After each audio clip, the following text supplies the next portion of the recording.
bienvenue dans Terrienne, l'actualité sur la condition des femmes dans le monde. On fait un zoom cette semaine sur le mouvement de lutte pour les droits et la fierté des Afro-Américains dans les années 70, le Black Panthers Party.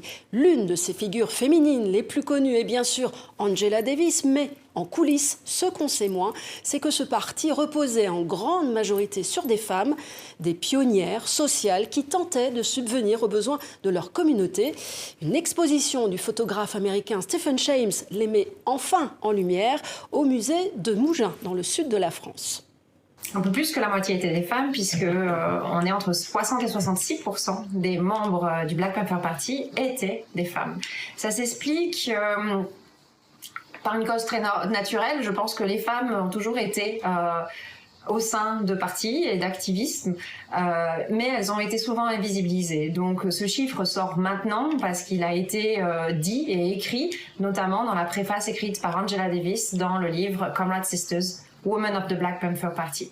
Donc c'est une étude qui a été récemment menée avec la volonté de faire une publication et donc d'aller chercher les témoignages de ces femmes qui se sont senties invisibilisées.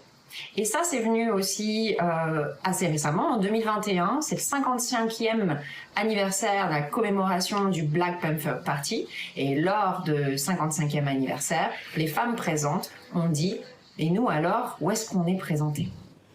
Et donc ces militantes avaient bien sûr un engagement politique, elles étaient de tous les combats antiracistes, participant aux manifestations, mais les femmes du Black Panthers Party menaient aussi au quotidien un combat plus social, de proximité, de soutien pour venir en aide aux populations afro-américaines des quartiers pauvres.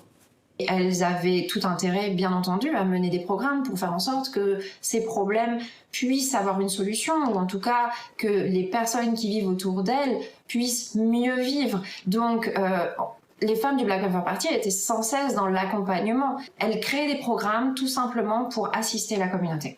Il y a une tendresse quand même chez les femmes. Donc l'accès aux soins, le fait de voir un enfant qui tend sa main pour pouvoir se faire dépister, les leçons dans la classe avec des enfants qui s'assient sur les genoux de la maîtresse pour apprendre. Voilà, tout ça, ce sont des images qui sont absolument touchantes. Les femmes étaient là, elles servaient aussi de mères, d'infirmières, de sœurs, de personnes à qui on raconte les choses. Donc ces programmes n'étaient pas des leçons qui étaient données, mais véritablement, je dirais, le point de liaison entre les communautés et entre les personnes. Voilà un dossier à retrouver bien sûr sur le site de Terrienne. À la semaine prochaine pour une chronique spéciale consacrée au 19e sommet de la francophonie à Paris. Bonne suite de programmes sur TV5 Monde.